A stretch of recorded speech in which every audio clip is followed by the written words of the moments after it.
Vamos a conversar con María Castiglioni Cotter, brillante economista con 2 posgrados y profesora universitaria de macroeconomía, a quien entrevistamos el año pasado con gran suceso, en octubre del año pasado, y entonces estaba muy favorable al plan Milei. ¿Qué opinará ahora sobre la marcha del plan? ¿Seguirá tan favorable? Vamos a averiguar. Ahí tenemos a la doctora. ¿Cómo anda, doctora? Hola, ¿qué tal? ¿Cómo estás? ¿Bien? ¿Todo bien? Bien. Muy bien, por suerte. Vamos a empezar. ¿Qué opina del desarme de las LEFIs? ¿Cómo lo evalúa usted? Bueno, este es un tema complicado que todavía no se terminó de cerrar, o sea, todavía no se terminó de digerir por parte del sistema financiero.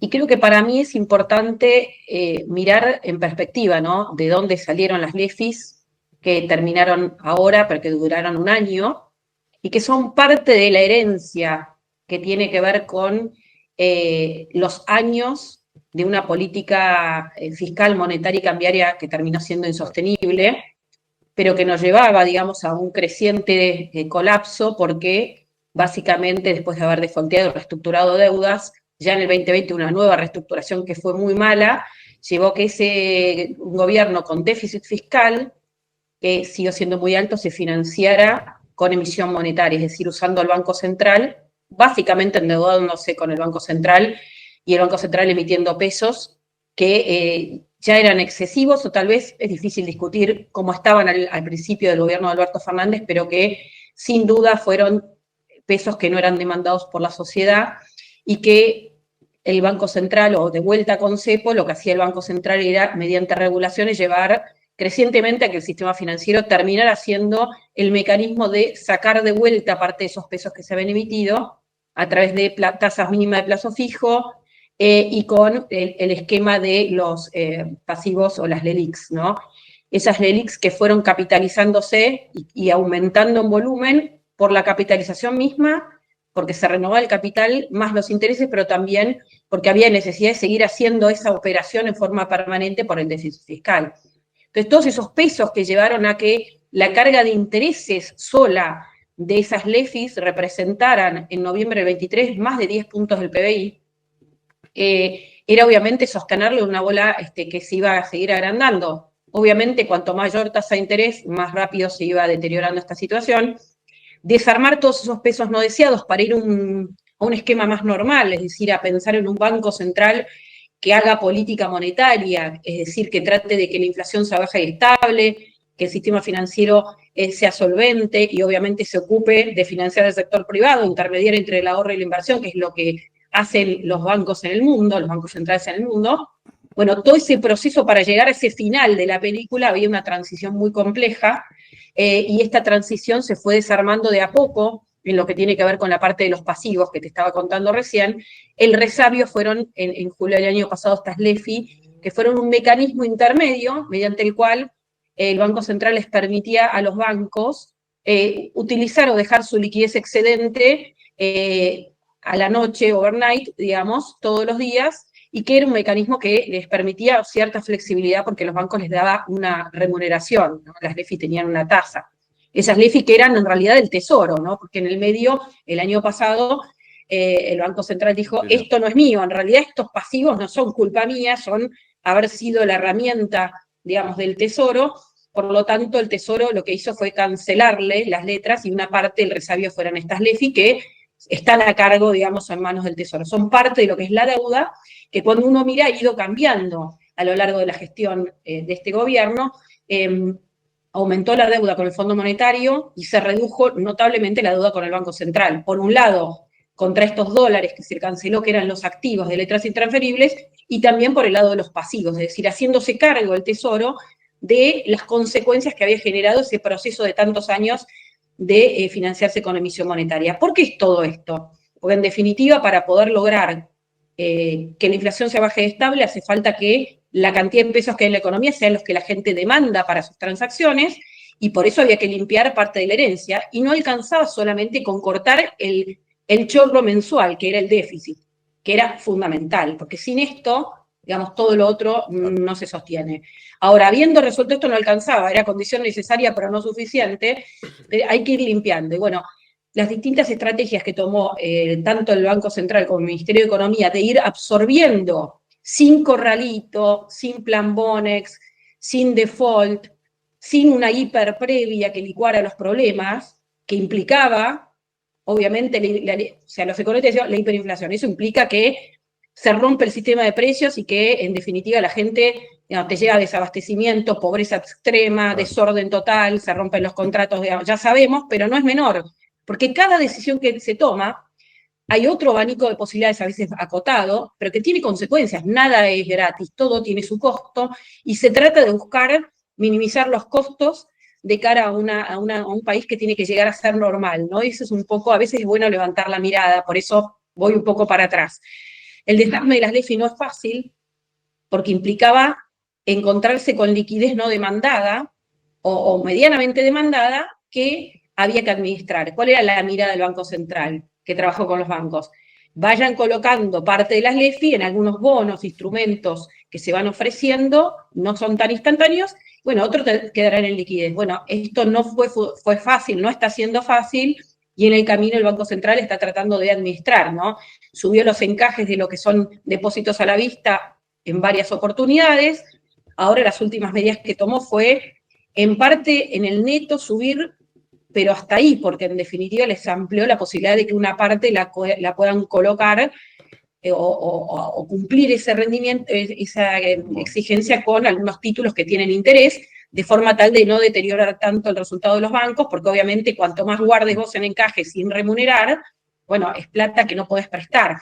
Pero bueno, ha sido ida y vuelta, no lineal, y cuando uno mira los procesos de países que vienen con una cantidad de problemas enormes, con, digamos, colapsos económicos, recesión, riesgo de hiperinflación, riesgo país altísimo, y sobre todo la dinámica de altísima inflación, los problemas no se resuelven en forma lineal, no es algo sin crisis, lleva tiempo, y yo creo que es parte de esto. Entonces, uno puede decir, hubiera sido deseable que no se combinara el vencimiento de las LEFI con la cercanía de las elecciones, pero hace un año no se sabía que la provincia de Buenos Aires iba a desdoblar, entonces se adelantó el calendario al 7 de septiembre, que son las elecciones, cuando en realidad son a fines de octubre, las de medio término.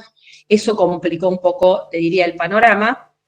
Me parece que no está siendo tan fácil, creo que ya estamos en la etapa final, pero coincide, como te decía antes, con el nerviosismo preelectoral, con la dolarización de carteras que en general ocurre, y muchos se preguntan, ¿pero por qué si no se define nada? Y bueno, porque en realidad hay una experiencia previa del gobierno de Cambiemos donde la elección de medio término fue muy relevante, y por un lado da una señal mixta, le fue muy bien al gobierno, mejor que lo que esperaban las encuestas, y eso desató un optimismo inicial, pero después terminó en un problema porque en el Congreso no se pudo avanzar en las reformas. Entonces, hoy tal vez la estrategia del gobierno es distinta, es pelearse, si querés, con sectores que habían sido aliados el año pasado, pero ¿por qué? Cuando uno mira por qué se pelearon, en buena medida tiene que ver con que la Libertad Avanza decidió hacer alianzas en muchos lugares, pero ser el que dirigía o plantar sus propios candidatos,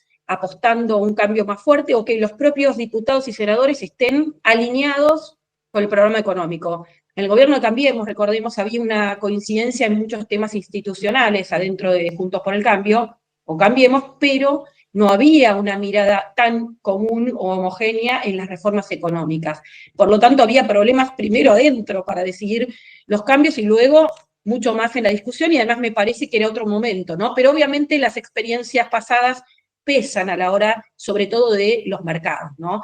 Y eso está generando ruido. Así que yo diría, es difícil pensar el contrafáctico, ¿no? ¿Qué hubiera pasado si no se hacía este desarme? Yo creo que generó ruido, pero me parece que también era inevitable, y nosotros en nuestra consultora tenemos, como todos, que decirles a los clientes, bueno, ¿qué puede pasar? Por supuesto que el timing a veces es difícil, pero sí esperábamos una combinación de mayor tipo de cambio, de mayor freno a actividad económica y tasas de interés más altas. Después el timing, el momentum es difícil de estimar, pero no es algo que no fuera esperable dada la debilidad política inicial con la que partió este gobierno y que Muy bien. juega, digamos, sus fichas no solo en convalidar el apoyo de la gente en las urnas, que es muy importante, sino también en después cómo va a quedar compuesta el Congreso y con qué poder va a poder salir a negociar lo que viene, ¿no? Está muy bien. Doctora, más coyuntural todavía. Se cayeron las acciones, los bonos, subió el dólar, subió el riesgo país. ¿Le hacen ruido a usted los supuestos casos de corrupción en el gobierno? Mira, yo creo que ese ruido fue como el de, si querés, un punto más de nerviosismo que llevó a esta caída fuerte que hubo ayer. Yo primero te diría, lo poco que si fundió son audios cortados. A mí me parece que es obvio que a todo el mundo le generó, sobre todo, entender qué pasa, porque, digamos, involucraba a alguien muy, muy cercano, pero a mí me parece que en líneas generales, cada vez que hubo elecciones en los últimos años, hubieron Aparecen de casos estos temas. que generaron ruido desde Olivera, ¿De eh, acuerdo? ¿dónde está Santiago Maldonado en el 2017? En donde la presión que hubo respecto a esos casos fue increíble, uno se olvida, a veces los argentinos hemos pasado por tanto que nos olvidamos lo que fueron los periodos electorales, ¿no?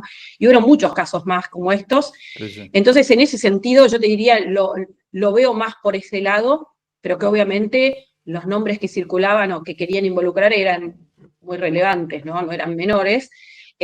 Sobre todo en un gobierno que apunta a hacer un cambio estructural que está en contra de la casta política, digamos, en su entorno. A mí me parece que, te vuelvo a decirte, hay que investigarlo, por supuesto, pero me da la Muy bien. sensación que es más un tema de pelea política electoral y de querer generar ruido.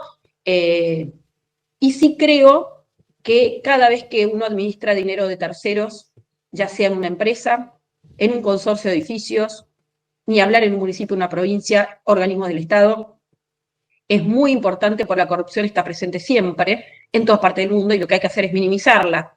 Yo creo que acá el Estado elefantiásico con organismos descentralizados por todos lados y múltiples roles que se superponían en distintos niveles de gobierno llevó también a que hubieran demasiados lugares en donde no necesariamente era corrupción, pero sí se armaban negocios o se usaba dinero de los contribuyentes o de la emisión monetaria, o sea, la inflación, para cosas que finalmente no cumplían el cometido y en ese sentido el discutir el tamaño del Estado, el rol del Estado en cada nivel de gobierno es esencial y es uno de Muy los bien. temas que vienen. Creo que para que Argentina dé un salto de calidad y aproveche su potencialidad tiene que discutirse eso. No se puede bajar la presión tributaria asfixiante que hay en los distintos niveles de gobierno si no se baja el gasto. Pero hay que bajar el gasto en forma inteligente y esa es la discusión, creo yo, que se viene, ¿no? Que es fundamental. Doctora, le cambio el tema. Nuestros seguidores nos preguntan si va a haber un corralito. Y yo te diría definitivamente no, eso que se difundió de que el gobierno está complicando a los bancos, todo lo contrario, cuando se suben los encajes, en definitiva, y encajes líquidos, lo que están diciendo es de los depósitos que toman aparte en una parte y tengan la guardada en el Banco Central líquida disponible para los depositantes, o sea, todo lo contrario de lo que sería un corralito, que es justamente no permitir que los depositantes dispongan de sus recursos. No, no hay ningún motivo y no tiene absolutamente nada que ver. De hecho, es todo lo contrario lo que está pasando. Así que en ese sentido, despejemos dudas que no tienen ningún asidero. Además le habíamos dicho a la gente, el problema en esa época eran dólares. No, no, el corralito Bueno, pidió ni por los hablar, dólares, no por los pesos que sobran en la Argentina. Doctora, totalmente, no eso ni hablar. se rumorea que en noviembre, tras las elecciones, habrá recambio de ministros y relanzamiento del plan. ¿Puede ser que lleven la banda de flotación a 1500, 2000? Lo primero, esos rumores están creo que desde que asumió el gobierno, estaban los rumores de saltos devaluatorios, de cambio de equipo económico, de peleas, digamos. No tengo idea qué va a pasar o qué está en la cabeza del presidente. Hoy, si me preguntas a mí, no me da ninguna sensación de que vaya a haber un cambio en el equipo económico. Me parece que al revés, hay una mirada, casi te diría, de iteración permanente que me parece que es súper interesante para los desafíos que tiene Argentina entre el presidente, el equipo económico y el resto del gabinete, pero sobre todo el ala económica que está tomando un montón de temas en una mirada global, digamos, de la macro, y donde el presupuesto es lo que manda, que eso me parece que es un gran diferencial respecto a otros programas u otras experiencias argentinas, donde lo vemos en los papers, lo vemos en los números, lo vemos en la experiencia, los planes de estabilización de Argentina, desde el plan austral, el plan primavera en los 80, hasta la convertibilidad e incluso el programa de Cambiemos, que tenía por ahí una mirada hacia donde quería llegar parecida en muchos temas, pero fallaron en lo fiscal, Claro. es decir, en el déficit fiscal. Por lo tanto, me parece que la mirada es esa, no veo para nada que haya haber un cambio en ese sentido, y tampoco creo que cambiar las bandas tenga digamos, algún resultado positivo. A mí me parece que las bandas son divergentes, algunos discuten si la banda superior es muy baja, y yo creo que hay una discusión equivocada. Hoy está presionado el tipo de cambio porque hay una pata clave que no está presente, que es la del rollover de la deuda del gobierno nacional. Un gobierno que hace ya 20 meses que tiene equilibrio fiscal, financiero, después del pago entiende más allá de la discusión de las letras que Sí, se capitalizan, o sea, sí. no hay tampoco pase pasivo del Banco Central, o sea, contémosla como la contemos, la sumatoria de Banco Central y Tesoro ha dado un vuelco monumental, y eso lleva a que uno, en un contexto normal, esa deuda sea solvente, sustentable, porque el tamaño de la deuda no es tan grande en relación al tamaño de la economía. Lo que nos pesa es nuestro background de haber incumplido sistemáticamente con nuestros compromisos como deudores, y eso creo que por eso el riesgo político, las elecciones son una pata importante para destrabar esto.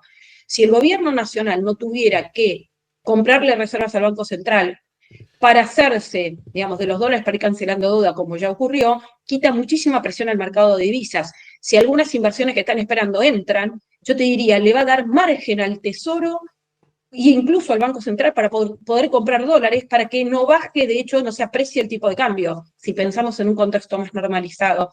Y creo que es un poco lo que está en la cabeza de lo que está en el acuerdo con el fondo en la última revisión. El correr el cronograma de compra de reservas. ¿Por qué? Porque en este momento estamos en un momento donde no hay, digamos, no hay rollover de la deuda fácilmente, el Tesoro tiene que acumular, entonces hay muchas presiones que no estarían en una situación normal. Y pensar que la Argentina se va a salvar devaluando, cuando uno mira el tipo de cambio oficial, que ahora está casi unificado porque prácticamente no hay brecha, pero el oficial a lo largo del tiempo, en realidad este tipo de cambio no es malo, de hecho con el ajuste que hubo en estos meses, por lo local, pero también por lo internacional, porque a fin del año pasado el dólar digamos, se había fortalecido, entonces se nos complicó un poco contra Brasil, contra Europa, cosa que estos meses se dio vuelta y nos dio también un poco de respiro. Y no es un tipo de cambio real muy alto, pero la clave para mejorar la competitividad acá va a ser empezar a quitar impuestos, distorsiones, mejorar costos, mejorar digamos, la provisión de energía a precios más baratos, que eso está ocurriendo, es un proceso que ya está ocurriendo para las industrias intensivas en energía, que tenía que pagarse, digamos, con fuel oil importado, con buques regasificadores, no teniendo energía en invierno, un montón de cuestiones que obviamente no son de un día para el otro. ¿Por qué? Porque en Argentina ya lo vivimos en marzo este año, lo vivimos ahora en este tiempo, sobre todo a fines de julio, todavía genera incertidumbre y miramos mucho qué pasa con el tipo de cambio para los precios domésticos.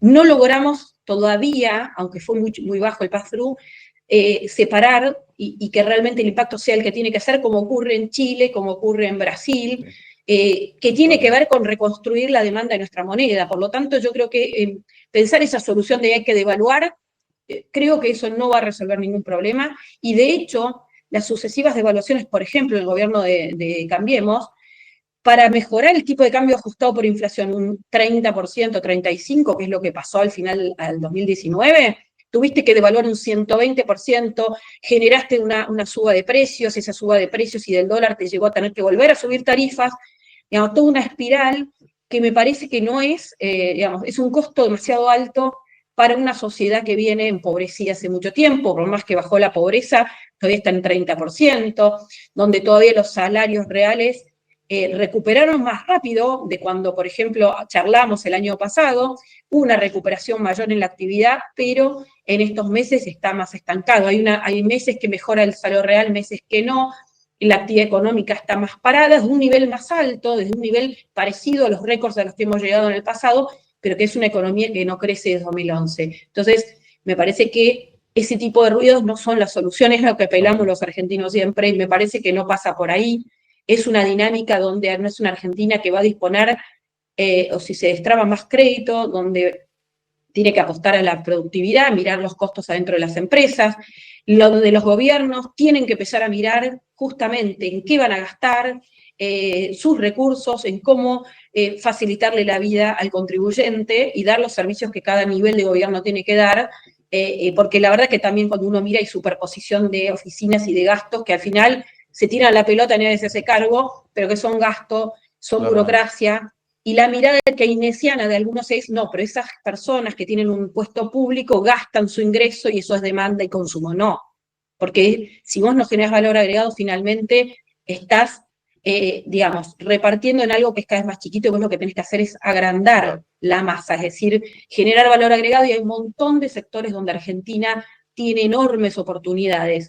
Y detrás de una inversión en minería, detrás de una inversión en un gasoducto, hay construcción, hay servicios, hay capacitaciones, hay ciudades que se generan alrededor, hay otro tipo de servicios que se prestan en Argentina, provisión desde bienes hasta materiales, etcétera. Entonces creo que hay que pensar, digamos, en ese lugar, digamos, de que el gobierno nacional tiene que seguir apostando a la estabilización de la macro, que no es que ya está ganada la batalla, sí, en la medida que haya equilibrio fiscal, en la medida que se vayan resolviendo los problemas, la inflación va a ir bajando, pero es un trabajo que hay que hacer día a día.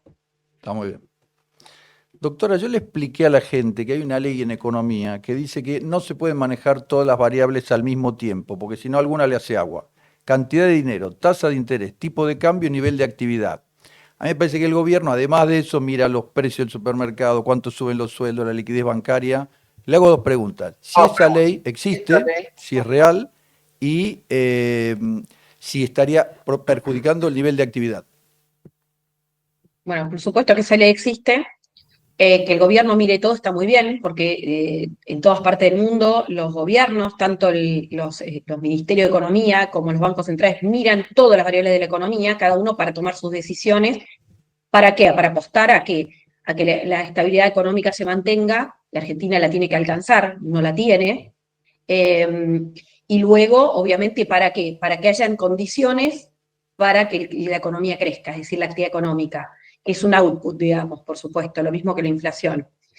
Me parece que el gobierno no es que mira todo a la vez. Sí, vos en el corto plazo podés intentar minimizar algunos cambios, pero, por ejemplo, precios en supermercados no es que el gobierno los regula, como sí pasaba en otros momentos con los precios máximos, precios cuidados, amenazar con que iban los camioneros a controlar precios, como ocurrió en los últimos años, pero sí, por supuesto, ayudar a que se entienda cuál es la mirada política económica, y si no hay convalidación monetaria, que los precios uno los puede subir libremente, pero después no van a tener a quién venderle, o va a empezar a entrar competencia importada. Y yo creo que hoy los supermercadistas, los mayoristas, son los que en definitiva tomaron como propia esa política, porque ellos son los que ven que ahora no les conviene estoquear productos que hoy tienen, que antes había miedo del desabastecimiento, hubo desabastecimiento de muchos productos, y en definitiva ellos entienden que su negocio es vender, es la rotación, ya no es más la brecha, especular con la importación, con las IRAs, quedarse con el stock, no es más ese. Claro. Entonces ellos en definitiva son parte de alguna manera aliada en esta política económica, no porque estén forzados por el gobierno, sino porque entienden que esa es la forma en la que ellos van a vender más. Con márgenes más chicos, como esos mismos supermercados, a veces son multinacionales, que están en otros países y lo ven, o esas mismas compañías de textiles que venden en otros países con otros márgenes. Bueno, es difícil porque algunos dicen, no, pero esto va a haber un salto evaluatorio, o vamos a ir para atrás, entonces me quedo, especulo, me quedo con stock, me quedo con margen, y en esa pelea es la pelea de la transición de un modelo económico que ya estaba agotado a un país que se va acercando a lo normal, pero bueno, las transiciones son difíciles. Entonces yo creo que en ese sentido hay un rol que tomó el gobierno que tiene que ver, me parece, con tratar de explicar esto. Después la sociedad lo creerá o no lo creerá, y el creerlo o no creerlo va a hacer que esta transición sea más fácil o más lenta. Y bueno, lo que pasa en los supermercados, yo creo que en este último tiempo fue muy interesante, porque los propios supermercadistas son los que primero dijeron a las empresas, no suban los precios porque no vamos a vender. Después tenemos que salir con descuentos y promociones, mientras tanto yo no vendí por muchos días.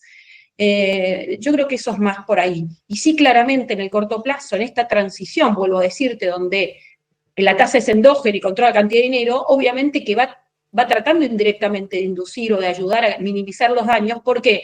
Porque en otra parte del mundo, como pasó en Brasil el año pasado y este año, los movimientos fuertes que tuvieron el tipo de cambio, el real versus el dólar, no tienen un efecto en la gente, en No, las expectativas, en la dinámica de precios, en el mercado de crédito, porque ya han consolidado, ya hay totalmente. credibilidad, la gente usa su moneda, y bueno, esa es una transición. Entonces no podemos medir o pretender tomar recetas de libro de texto automáticas de un país que ya es libre, que no tiene cepo, hemos salido del cepo de una manera bastante rápida, falta todavía, pero todavía quedan resabios de lo anterior. Entonces no se puede medir de esa manera. Me parece que cada vez que, sobre todo aquel que hace política económica, tiene que mirar que cada decisión que tome, vuelvo a decirte, tiene sus costos. Nada es gratis. Dice, bueno, el gobierno tomó este y costo en actividad, pero el costo en actividad también está si hay un salto del tipo de cambio y vuelve a haber inflación. O el impacto que esto puede tener en las expectativas de la gente, en el pricing de las empresas, en la toma de decisiones también. O sea, no hay recetas, no hay un camino que dice, bueno, no, ¿cómo no está tomando este camino el gobierno que es el camino fácil? No hay un camino fácil. Que siga habiendo todavía una sabana corta.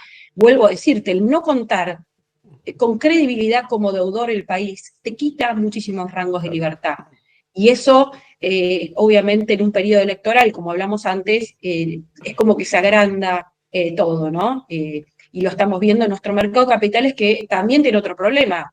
Es muy chico, no solo por lo que fue el 2001, sino también porque se estatizaron las FJP, ese régimen que tendría sus debilidades, pero que había generado un mercado de capitales doméstico. Entonces, hemos hecho tantas cosas, los cepos, que llevaron a que la gente, digamos, no ahorrara el mercado local, no se desarrollara tanto el mercado local, y bueno, eso obviamente te genera más volatilidad, ni hablar. El elemento, creo que complica todo eso, es la inflación, que es lo que se está tratando de bajar, porque la inflación distorsiona todos los procesos, los cálculos, etcétera.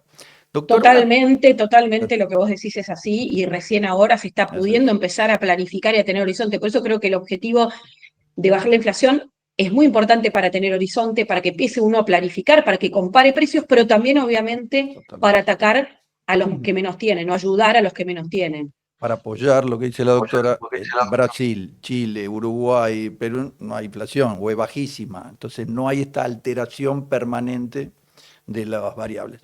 Doctora, una curiosidad. Ustedes tienen clientes internacionales. ¿Cómo le explican la situación a los clientes de afuera? Bueno, ya hay muchos que los tenemos hace muchos años y hemos tenido que explicar tantas cosas, desde la intervención de INDEC y que la inflación no era la inflación oficial, Muy bueno. para que las propias compañías acá pudieran negociar los salarios, les costó muchísimo, que la normativa a veces no se terminaba de cumplir porque había que hacer otros trámites adicionales para acceder al mercado de cambios, ¿no? El CEPO, tantas cosas que hemos venido explicando a lo largo de los años. Tremendo, ¿no? Yo lo que noto es eso, ¿no? Que es difícil, bueno, esta vez va a funcionar. Con lo cual te diría, tenemos mucha experiencia en explicar las normas y me parece que hay una mirada de asombro positivo en cuanto a Ah, qué bien. del punto de partida, cómo iba evolucionando, eh, no solo el resultado en la inflación, sino sobre todo la convicción de que en un periodo electoral no haya un plan platita en decir, bueno, gastemos, repartamos, que después veremos, después de la selección. No, eso es algo distinto. El no haber roto los contratos, si bien es verdad que muchas compañías todavía tienen o han agarrado reales o no, y todavía tienen pendientes girar utilidades y dividendos, la salida del cepo que ha sido en etapas, pero que puedan pagar normalmente las importaciones, que Claro. los nuevos flujos puedan acceder, eso ha sido positivo. Sobre todo, creo que fue positivo que a lo largo de este tiempo se ha ido cumpliendo, se ha ido avanzando, digamos, en desregular estas cuestiones, o sobre todo los avances en aquellas que tienen mercados más regulados, sí es positivo. Pero vuelvo a decirte, creo que aquellos que ya hace mucho tiempo que están en Argentina o negociando con Argentina, no es nuevo Claro. que haya procesos. Me parece que hay una mirada a veces más pesimista dentro que afuera de Argentina. Mire usted. Lo vemos con nuestros clientes. ¿Por qué? Porque adentro de Argentina empiezan los miedos del cortoplacismo, ¿no? De mirar el día a día, lo que vos me preguntaste al principio. Nos focalizamos en el poco y no de dónde viene esto. Yo sí estaba preocupada cuando habían ruidos de este tipo en el gobierno anterior, pero donde el punto de partida era que no se cerraba el déficit fiscal, se apelaba a distintos instrumentos y se controlaba el oficial, pero tenías una brecha de 180%. El tipo de cambio del oficial, donde se exporta, se importa, era más bajo, ajustado por inflación, que el que tenemos hoy. Lo que pasa es que, claro, hay sectores que a través de la brecha hacían la diferencia. Y bueno, eso las multinacionales no lo hacían.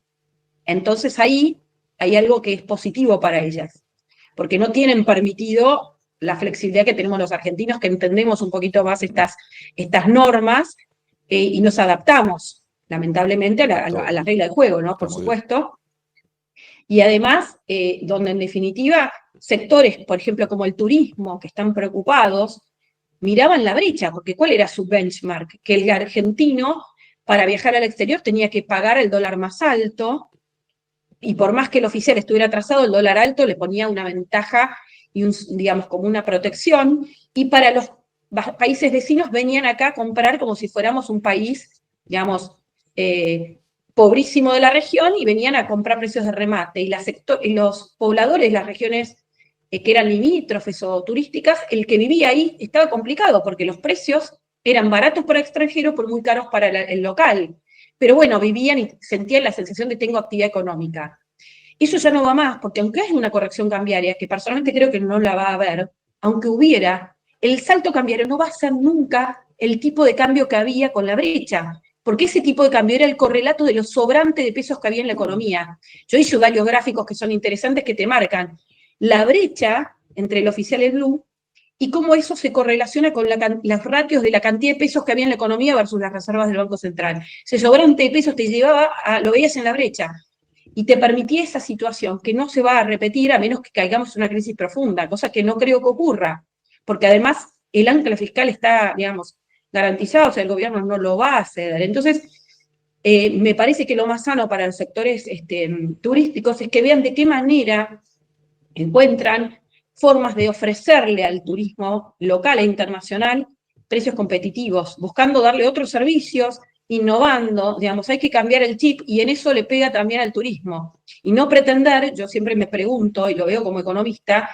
ir en febrero a la costa atlántica y encontrar carpas vacías, vas a preguntar y el precio sigue siendo el mismo que el que había en enero, muy alto, y la carpa ya la tenés, el personal lo tenés, y no se les ocurre, ¿por qué no bajo el precio, hago promociones, les ofrezco servicios adicionales para compensar ese ingreso que no voy a tener? No, esa mirada me parece que es una mirada que hay que empezar a tener, y no pensar en va a haber una devaluación que me salve este próximo verano, ¿no? Entonces, ¿es un desafío para algunos sectores? Sí, claramente. Me parece que es un desafío que hay que tomarlo en serio, en el sentido de que es un poco el panorama de lo que se viene de vuelta, independientemente de si el tipo de cambio va al techo de la banda o cambiara. Después en algún momento van a desaparecer las bandas, pero si vos, como gobierno, no incurrís más en déficit fiscal, no generas la necesidad de inyectar pesos en la economía, y estamos en un país que ya hoy sostiene el equilibrio de superávit comercial, y tenés crecimiento de la exportación de energía, de minería, etcétera, hay un cambio como muy profundo estructural de la economía que no hubo en el pasado.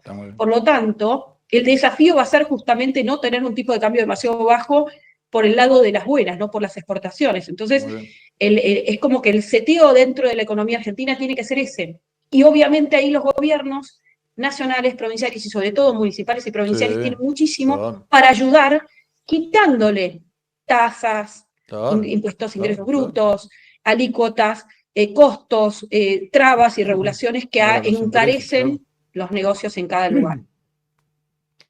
Doctora, la dejo en manos de mi compañero Germán Pitelli, que tiene muchas inquietudes de turismo, esto que estaba diciendo. ¿Qué tal? ¿Cómo está, doctora? Le hago una consulta. Usted dice y habla mucho de construir confianza. Con reservas negativas y una inflación persistente, ¿qué indicador sería hoy el verdadero termómetro de esa confianza para usted? Bueno, primero inflación persistente, pero inflación muchísimo más baja. Tenemos la inflación más baja que no había, digamos, desde el año 2017, pero sobre todo es una inflación que más lento, más rápido, la expectativa es que va a seguir bajando, y eso es un punto fundamental. Como hablábamos antes, creo que es el punto de partida, pero sin esto es muy difícil recuperar confianza, y también demanda de la propia moneda, ¿no? esa demanda de la moneda local tiene mucho que ver con la inflación. Si vos crees que la inflación va a seguir subiendo, claramente es muy difícil reconstruir demanda en tu moneda. Y después, respecto de las reservas negativas, yo creo que hay una parte, estamos como muy focalizados y es importante, sin duda, mirar el activo del Banco Central, que son las reservas, pero no estamos mirando esas reservas contra cuántos pesos estamos respaldándolo. Yo creo que ahí ha habido un avance enorme, te diría superior al que hubo en el gobierno de Cambiemos. ¿Por qué? Porque en esa época el gobierno nacional no se fondió su déficit, que lo tuvo al principio y casi hasta el final del mandato, lo fondió en los mercados de capitales. Pero como el déficit era en pesos, una buena parte, esos dólares que entraban genuinamente iban al Banco Central contra reservas, pero ¿qué hacía el gobierno, el Tesoro? Le colocaba los dólares y le pedía los pesos al Banco Central. Parte de esos pesos que no eran demandados se reabsorbían con las LEVAC, antes se llamaban LEVAC.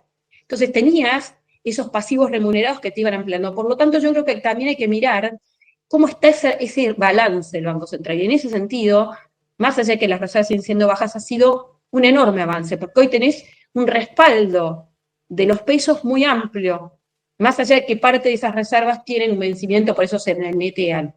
La verdad es que es uno de los respaldos más, te diría, más solventes que hay en los últimos 15 años por lo menos, y eso es un tema no menor.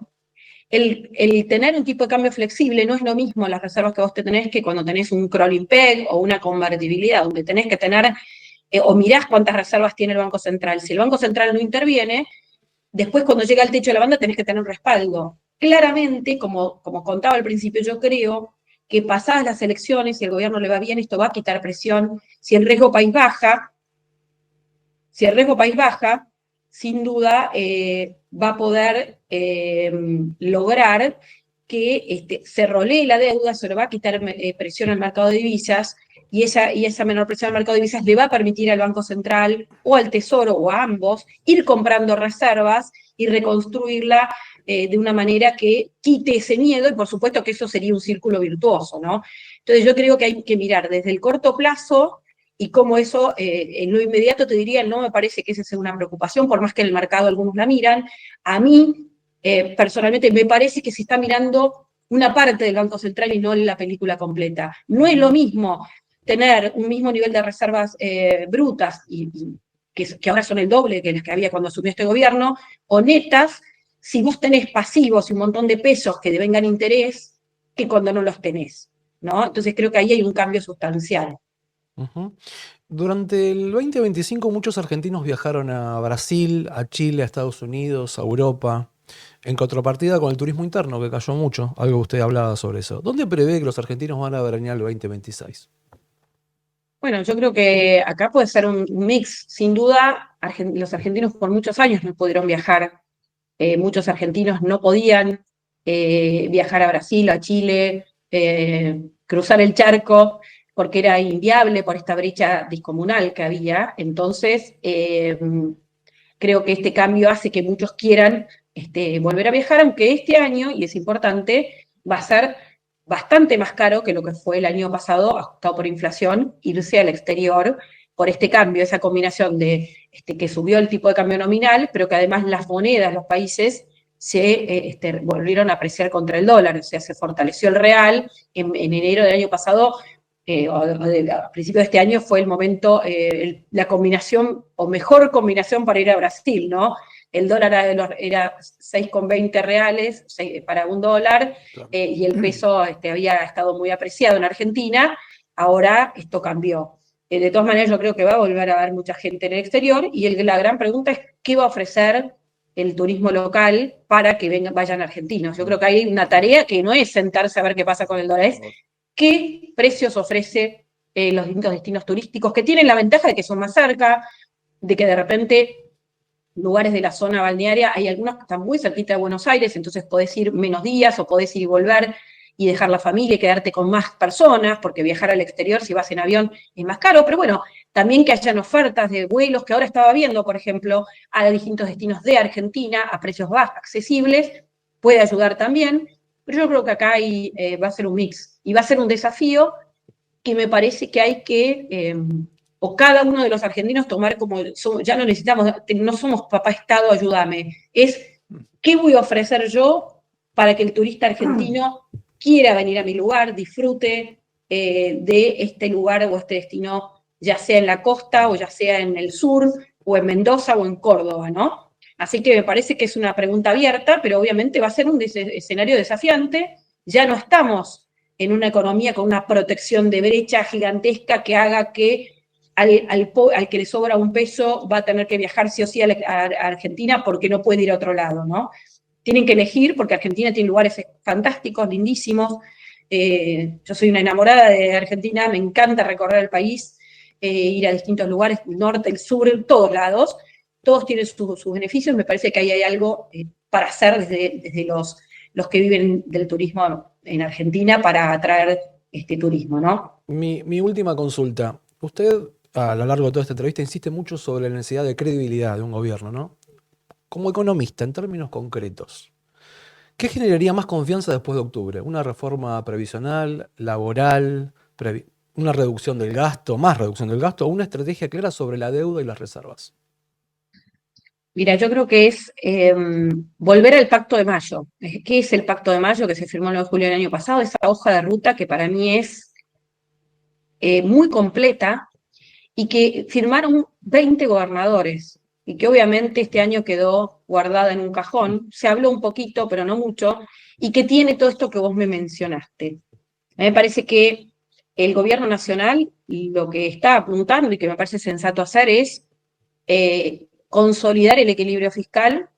Ya el ajuste se hizo el año pasado y de hecho este año, en lo que da el año, las jubilaciones son el gasto que más está aumentando, en términos reales está aumentando, está incluso en términos del PBI. Obviamente digamos, la jubilación promedio sigue estando baja para el jubilado, pero esto es la herencia que llegó, ¿no? Desde el piso al que llegó, producto del gobierno anterior, que licuó las jubilaciones, más de un 40% a los que no tienen la mínima, a los que no tienen bono, se ha recuperado. Está en niveles bajos, pero el margen que hay hoy para seguirla mejorando no pasa por ahí. O sea, pasa por el crecimiento de la economía y discutir una reforma previsional. Pero primero, como bien decías, la reforma laboral, creo que hay bastante más consenso de que hay que ir por la reforma laboral y una reforma tributaria en donde las provincias tienen una tarea enorme. Y me parece que esto que te decía, lean el Pacto de Mayo, que habla de resolver sin romper contratos, que esto es fundamental, y se ha hecho hasta ahora,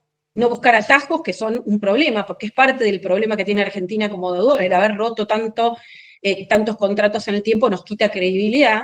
Segundo, mantener equilibrio fiscal, bajando impuestos distorsivos, que eso implica, para poder hacerlo, bajar el gasto, discutir los gastos. Entonces ahí sí, volver a que el tamaño del Estado, nación, provincias y municipios, sea el tamaño histórico, que era 25% del PIB, no 40% al que se había llegado. Ya estamos abajo, pero esa tarea la hizo el gobierno nacional. Las provincias ajustaron el año pasado, pero este año ya están aumentando en el consolidado.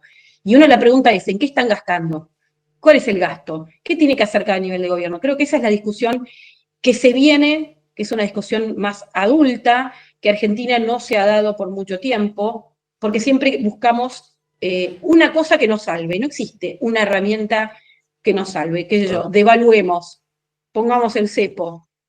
No se puede. Y de hecho, cuando se habla de licuar gastos, es lo que se ha hecho siempre. La hiperinflación fue licuación de gastos. Lo que hizo Alberto Fernández congelando la fórmula jubilatoria anterior y aumentando por el licuó gastos jubilatorios. De hecho, la licuación más grande de gastos jubilatorios fue en el gobierno, los 4 años de Alberto Fernández, que había dicho y había ganado en parte de las elecciones diciendo, le voy a aumentar a los jubilados con los intereses de las LELIC, ¿no?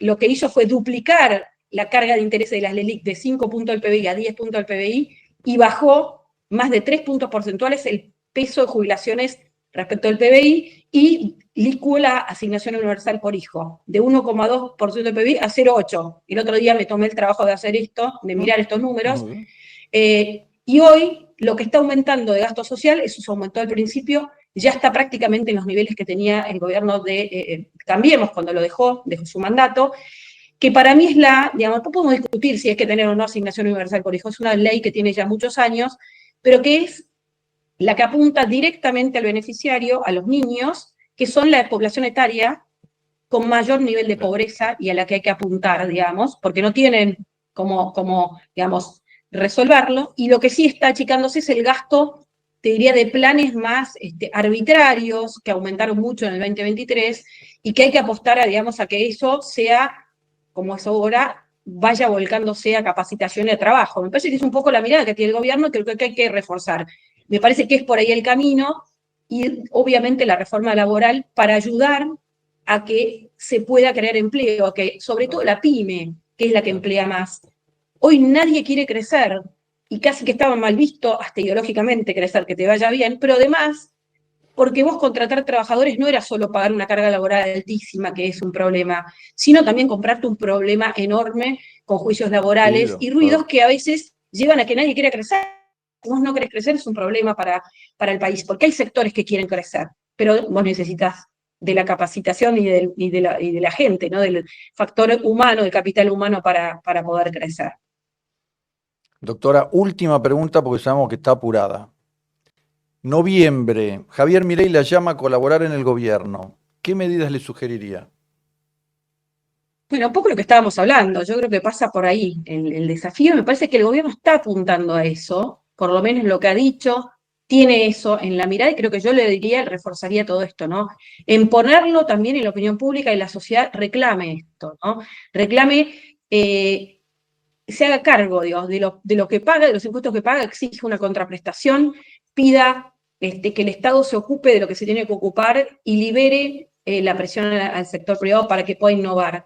No necesitamos que el Estado nos diga qué sectores son los buenos. La gente es la primera, el emprendedor, el pequeño que tiene una pyme es el primero que va a buscar qué quiere el consumidor. Y eso te lo permite la estabilidad. Porque vos, en una economía cerrada con cepo, con traba, que necesitas pedirle permiso al gobierno para todo, estás focalizado en eso y no en cómo hacer mejor mi producto, qué es lo que quiere la gente, qué es lo que se está demandando. Y hay casos de éxito en todos los rubros, incluso en el rubro textil, en estos meses hay casos de éxito. Entonces hay que encontrar, ¿qué caso de éxito? Bueno, el que miró qué quería el consumidor, por dónde viene la mano, y sobre todo ayudarlo, que el gobierno no sea un obstáculo, sino todo lo contrario, y para eso lo que tiene que hacer es focalizarse el gobierno nacional en garantizar o profundizar la estabilidad macro, en quitarle la pata encima para que los bancos, el sistema financiero, el mercado de capitales tenga lugar para prestarle al sector privado a tasas accesibles y no queriendo dar, ¿no?, el préstamo hipotecario al segmento ABC, a eso sí,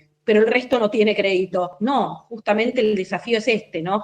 Y en las provincias y municipios. Y esto en el Congreso hay que poner una lupa porque ahí por ahí van a tratarse los temas, entonces sí me parece muy importante poner sobre la mesa estas discusiones que son las que todo el mundo deja para adelante porque estamos apagando incendios, pero sin eso no podés garantizar o consolidar el crecimiento económico que tanto preocupa, o vos me preguntabas antes, y no es casualidad que desde 2011 que la economía argentina no crece. Entonces, claramente que las recetas cortoplacistas nos complicaron el futuro, y cuando uno mira y pasaron tantos años, el PIB per cápita se desplomó, porque la población crece desde 2011 hasta ahora, y ni hablar que fuimos incorporando cada vez más beneficiarios, desde las jubilaciones, hoy que son todavía una edad muy baja, las mujeres de 60, pregunto, el feminismo para algunas cosas, pero para muy bien, hay que emparejar la edad, muy bien. ¿Por qué las mujeres se tienen que jubilar antes? No hay ningún motivo. Muy bien. Deberíamos jubilarnos todos a los 70 años. O permitir que haya una jubilación mínima a partir de los 70 y que el que quiere tenga sistemas, incentivos para hacerse su propia jubilación. Parece que pasa por ahí. Poner sobre la mesa esa sensatez, basta de infinitos regímenes especiales, porque la caja sale del mismo lugar, no tenemos. Y no puede ser que hay algo, y dice, no, buenísimo, Argentina tiene el 98% de la cobertura de la gente en edad de jubilaciones que cobra. Pero cuando uno mira la población económicamente activa no llega al 50%, que dice que hay gente que nunca trabajó que hoy tiene una jubilación.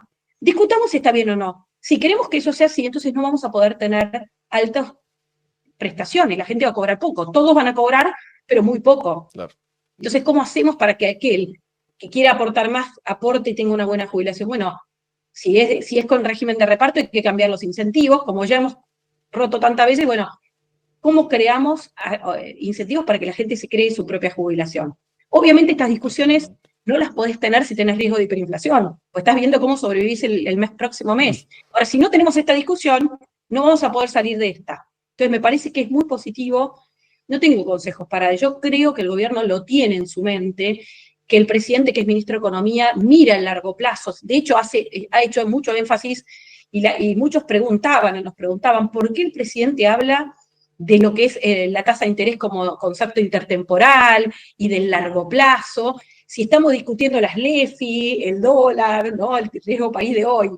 Bueno, justamente porque el problema de haber solo mirado el corto plazo nos llevó a que ese largo plazo llegara, se hiciera realidad, nos llevara a un callejón sin salida en el 2023, ¿no?, donde nos olvidamos, pero con cepo, con tarifas congeladas, precios justos, precios cuidados, la inflación promedio era arriba del 10% mensual. Teníamos una deuda incremental de importaciones de más de 30.000 millones de dólares, de importaciones autorizadas. Dejamos ya de tener credibilidad y perdimos mercados. No pagábamos proveedores y no teníamos ni siquiera café ni bananas. O sea, parece algo insólito. Teníamos que comprar aceite por unidad. La economía ya no tenía forma de seguir produciendo, estábamos en una recesión que se profundizó, pero llevaba ya mucho tiempo, desde mediados del 2022, y la brecha del 180% que nos llevaba a una situación crítica. Resolver eso, más con todo el historial de Argentina, no es fácil. Por lo tanto, como yo digo, las ciertas críticas hay que ponerlas, como economista lo digo, en el contexto del punto de partida, de las herramientas que uno tiene, ¿no?, para resolverlo y del timing que llevan la resolución de los conflictos. Ningún país, hablo de Chile, que estabilizó primero que el resto de la región, Brasil, que lo hizo a mediados de los 90, Uruguay un poco antes, Colombia, México, Perú, todos los países de la región que vos bien mencionabas no tienen problemas de inflación, le han ganado la inflación, han tenido procesos largos para llegar a donde están hoy, o donde ha llegado a mediados de los 90, o a fines de los 90, a principios de los 2000. Pero lo han logrado, persistiendo en esas anclas, en las reglas básicas fiscales, y luego, una vez que lograste lo fiscal, trabajar en la independencia del Banco Central, en la carta orgánica. Pero esa carta orgánica es el final del recorrido. Vos primero tenés que crear las condiciones para que la gente crea que efectivamente no se va a volver a hacer uso del Banco Central, que lamentablemente desde que se creó, se usó siempre, siempre, salvo en la convertibilidad que era por ley, siempre se usó. Por lo tanto, no es de un día para el otro construir la credibilidad. A veces nos agarra obviamente la ansiedad y la impaciencia, porque Argentina tiene obviamente un nivel de demandas sociales muy grande, dada la altísima pobreza de la que partimos, de la precariedad de la que partimos, y creo yo que en eso hay que poner paños fríos porque los atajos no llevan a solucionar los problemas, lamentablemente. Y vuelvo a decirte, no tenemos la pata del crédito como si lo tuvieron otros gobiernos, que tiene su lado malo, pero también su lado positivo en el sentido de que tenemos que, o sea, de que las restricciones están dadas y la política no tiene margen para buscar atajos, ¿no? Pero bueno, eso se cruza a veces justamente con la política y las dudas en plena campaña electoral y ponen un poco de temor en la sociedad que ha tropezado tantas veces con la ilusión y el desencanto, como está el libro de Lucas Diach, Erchunov, que se llama El ciclo de la ilusión y el desencanto, que es un libro súper interesante para recordar lo que ha sido la historia económica argentina, por lo menos del último siglo. Doctora, podríamos hablar 2 horas más, pero la liberamos. Le agradecemos mucho, un placer volver a charlar con usted, la verdad contestó todo muy bien. ¿Qué opinas vos? Sí, nos está contando que el camino va a ser duro, que estamos en el medio del río. Pero sigue positiva. Sigue positivo. Doctora, muchísimas gracias. No, un gusto. Muy interesante la charla y coincido, podríamos hablar 2 horas y mucho más también porque Argentina, y sobre todo la economía argentina, es algo que les preocupa a todos y que hemos tenido o hemos transitado por tantas crisis que hay mucha tela para cortar. Muchas gracias, nos vemos. Saludos. Muy interesante siempre María Castiglioni Cotter, me parece que es una de nuestras economistas brillante, además como son profesoras como Giacomini, como son profesores universitarios, explican muy bien, les preguntaba de todo, la verdad que estuvo muy bien. Sí. Realmente defiende el modelo de Miguel. Está optimista. Está optimista total. Optimista total, igual que el año pasado. No sé si vos tanto. No sé si logró convencerte a vos. No, pero vamos a tocar varios de los temas que dijo, muchas cosa está muy bien, lo que dice, pero yo la veo demasiado optimista. Bueno, vamos a ver. Esta semana tuvimos turbulencia en los mercados, sobre todo por el tema del discapacitado Gate, que es muy complicado. El gobierno volvió a aumentar los encajes, ya están récord, 53,5. Los permite integrar con bonos, lo cual le va a meter los bonos, licitación de 13,5 billones de pesos. Bueno, dólar, el índice más complicado es el riesgo país, que se fue como 800 y pico de puntos. Está complicado. Bueno, a ver, vamos a hablar de este tema. Ya tenemos Libragate, fentanilo, las valijas que pasaron por la aduana, los Menem que tienen proveedores de seguridad, el Banco Nación, y ahora tenemos coimas por medicamentos en discapacidad, tema espantoso.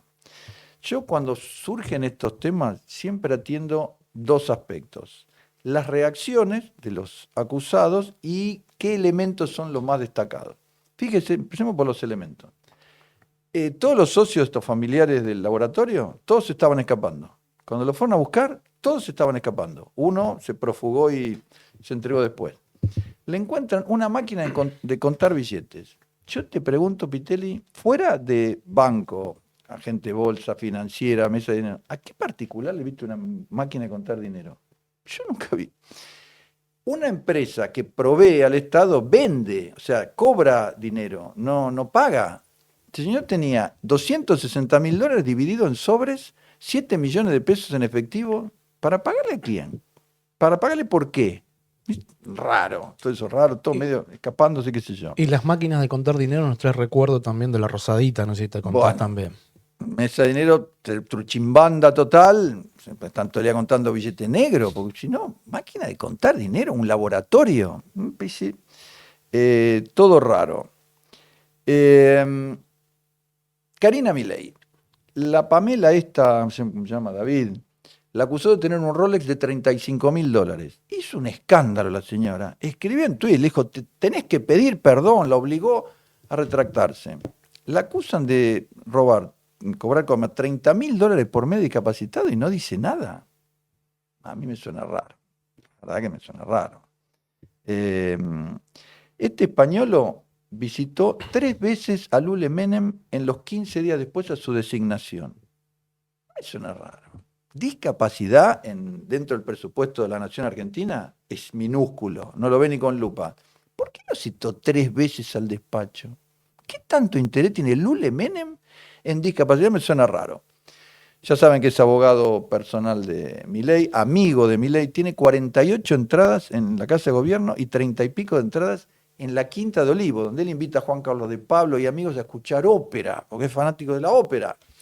Es una persona de amistad personal, que dijo, le dije todo a Milei, acá me están pasando, hay una estructura armada para robar, y Milei dijo, a mí no me dijo nada.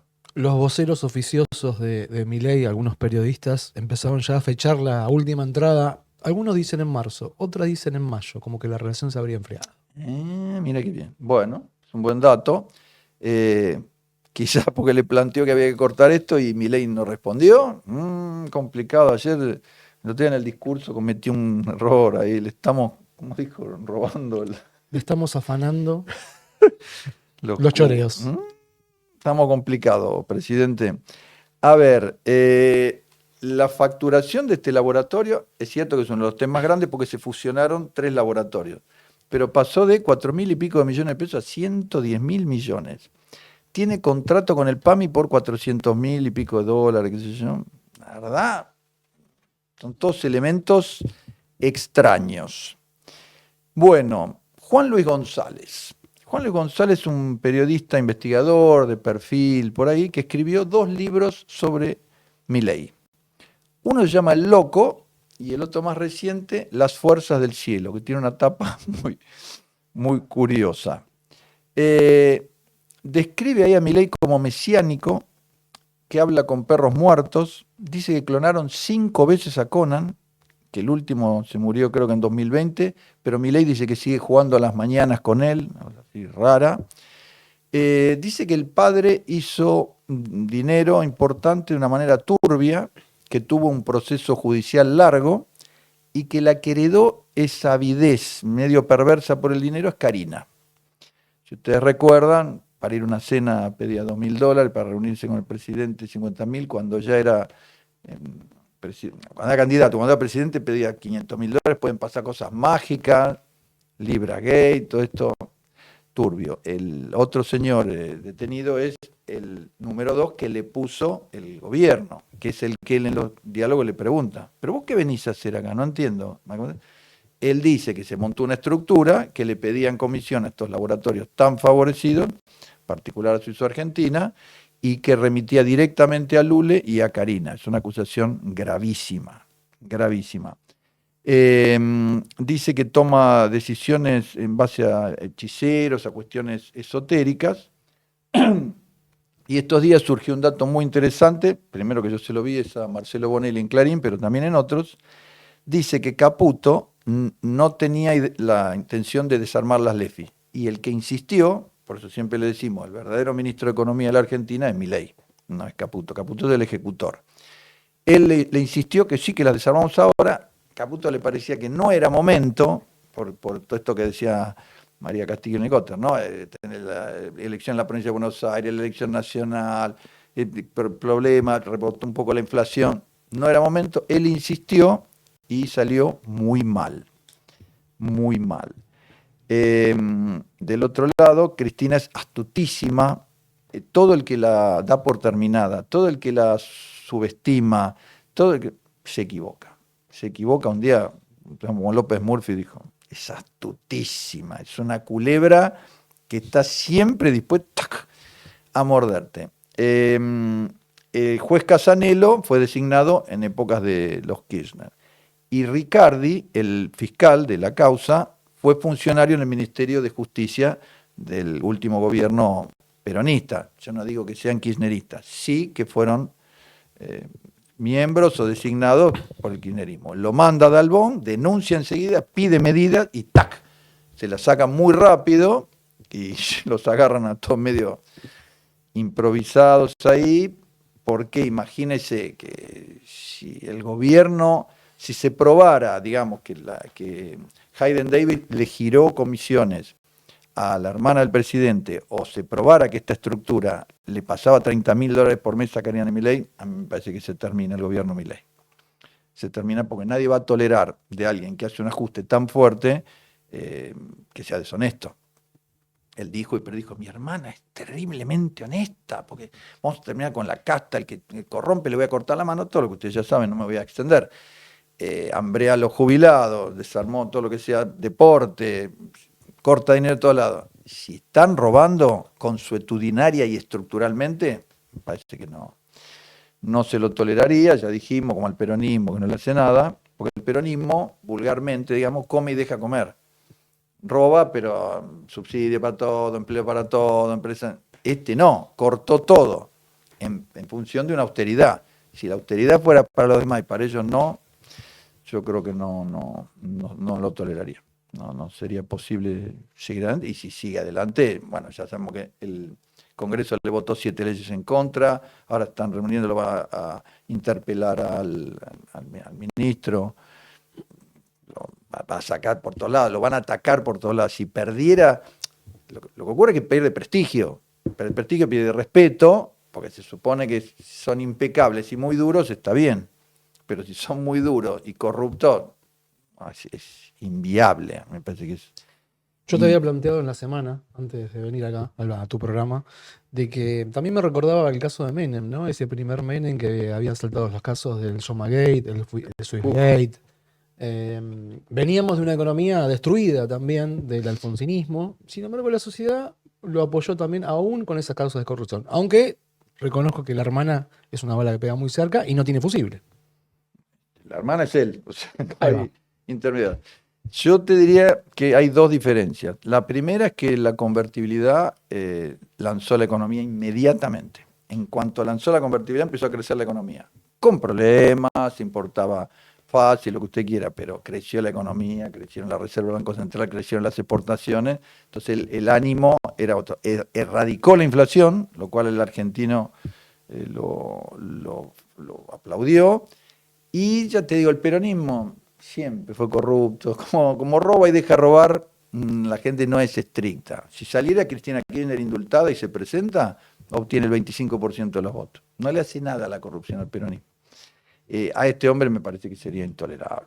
Intolerable, más una mujer que tiene 6 cargos, que nadie eligió, que nadie le ve ninguna preparación. Si ella es la que arma la estructura de corrupción, para mí sería mortal. Bueno, vamos a ver algunas declaraciones, tenemos muchas y abundantes, muy buenas, de economistas de los últimos días. Empezamos por Kachanowski, ¿qué te parece? Nuestro Y amigo Roberto Roberto siempre dispara. Siempre ¿Qué dispara dice? al corazón de Milei. Dice que la economía se cae porque no se mueve ninguno de los motores que la componen. El consumo, la inversión y las exportaciones. ¿Qué pensás? Que le agregaría la otra forma de la reactivación es la inversión estatal, como por supuesto está cortada por el presupuesto, cortó todos los gastos. Yo creo que sí, que Sí, está sí, parado. bueno. Kachanowski contaba, ¿no? Que fue a Córdoba y que, bueno, los pozos que encontró en la ruta De la son un ruta. desastre, digamos, ¿no? Algún día eso va a tener que volver a hacerse. Totalmente. Es decir, algún día la economía va a tener que normalizarse, ¿no? Eso sería. dijimos, no es un recorte de gastos, es una postergación. Ujú, ujú. También dice que estoy de acuerdo con que haya equilibrio fiscal, el tema es cómo lo haces. Por ejemplo, lo que pasó con el Garraham, no movieran perímetro del presupuesto e hicieron un zafarrancho. Esta forma de bajar el gasto público es totalmente inviable. Ya lo hemos dicho, no se le reclama a un bisturí, no una motosierra, me parece que Sturzenegger es un peligro. Para mí, la crisis del gobierno se desató cuando empezó con Garrahan, INTA, INTI, vialidad. Ahí la gente no le gustó nada. Ujú. Y también le pegó a Caputo, porque dice que en lugar de manejar la macroeconomía, maneja una mesa de dinero.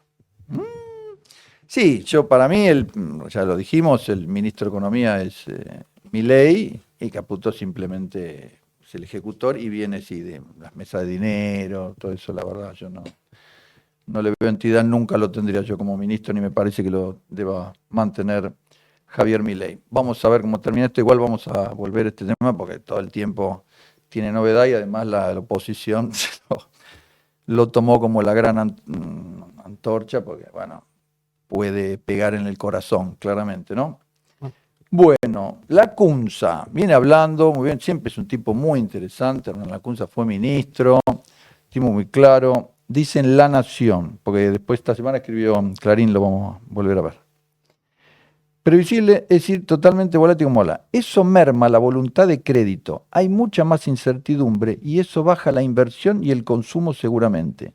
Tiene un impacto negativo sobre la actividad sin duda y obviamente cuanto más largo peor. Se refiere a la suba tremenda de tasas, ¿no? Seguro que incide en la actividad. Lo decía hasta María Castillo Necote, que es favorable. Y si bien no interviene directamente comprando o vendiendo, sí lo hace indirectamente a través del mercado de futuros. Se refiere a cuánto vende, dólar futuro. Donde hay una tasa implícita y a través del mercado de pesos, donde también hay una tasa, en este caso muy elevada, para competir con la dolarización. Esto ya lo dijimos, se llama Plan Primavera, se llama por una tasa enorme en pesos para que no se le vayan al dólar. Pero provoque peso que liberaba, ¡pum!, se le iba al dólar. En la esquina de la estabilidad nominal, inflacionaria y de tipo de cambio, a costa de una actividad más baja que ya está estancada desde hace un trimestre, por lo menos, y cuyos daños colaterales se ven más adelante. Sí, claramente en marzo se le planchó el crecimiento, ahora está estancado y una tasa de interés así empeora mucho, ¿no? Y además de la voluntad de pago, que está fuera de toda discusión, no tenés capacidad de pago. El riesgo país no baja. Hay una correlación inversa. A más reservas, menor riesgo país. Esto, que se lo leímos cuando empezamos los programas, lo escribía Milei en sus libros.